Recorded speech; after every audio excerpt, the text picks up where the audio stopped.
Menstruation is bleeding from uterus of adult female at interval of 28 और 29 days। यानी कि 28 या 29 दिन के इंटरवल पे एक एडल्ट फीमेल के यूट्रस से ब्लीडिंग होना कहलाता है मेंस्ट्रुएशन। आखिर वो ब्लीडिंग क्यों होता है? यूट्रस से ब्लड बाहर क्यों आता है? किस कारण से? तो आज हम लोग उसी को समझेंगे। यहाँ पे यह एक जो फिगर दिख रहा है, ये फिगर है फीमेल रिप्रोडक्टिव सिस्टम का। इस फीमेल रिप्रोडक्टिव सिस्टम में जो ये वाला स्ट्रक्चर है कहलाता है ओवरी, और यह ओवरी ओवम यानी कि फीमेल गैमेट का प्रोडक्शन करता है। यहाँ से ही ओवम रिलीज किया जाता है।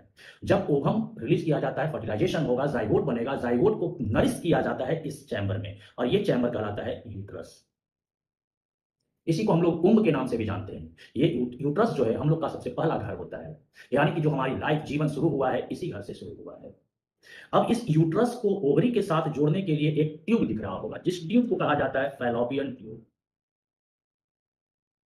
This tube is called fallopian tube.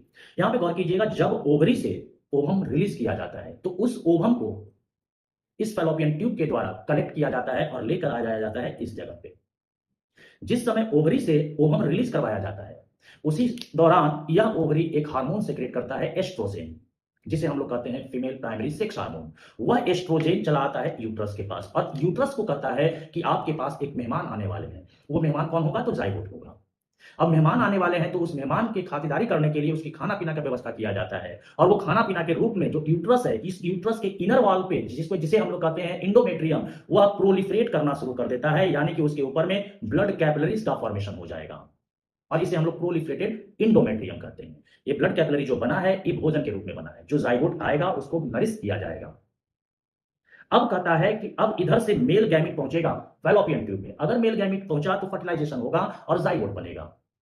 Zygote बनेगा तो वह जाइगोट डेवलप करेगा एम्ब्रियो में, और उस एम्ब्रियो को पोसा पाला कहा जाएगा यूट्रस में। और पोसने पालने के लिए यहाँ पे जो ब्लड कैपिलरीज बनाया गया है, ये ब्लड कैपिलरीज के माध्यम से उसे नरिशमेंट प्रोवाइड किया जाएगा।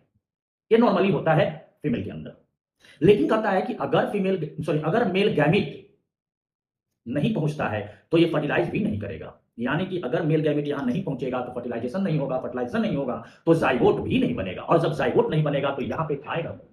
यानी कि जिस मेहमान के लिए यहाँ पे खाना पीना का व्यवस्था ब्लड कैपिलरीज के रूप में किया गया था, वह खाना अब हो गया बेकार। ये यूट्रस डिसअपॉइंट हो जाएगी, निराश हो जाएगी कि अब हमारा मेहमान तो आया नहीं, इतना मेहनत से खाना पीना बनाए थे। अब जब यूट्रस डिसअपॉइंट होगी तब कहता है कि जो खाना बनाया गया था, यानी कि जो ब्लड कैपिलरीज बनाया गया था जाइगोट, डेवलपिंग जाइगोट के लिए, वो अब टूटना शुरू करेगा, और ये टूट करके ब्लड के रूप में बाहर रिलीज कर दिया जाएगा।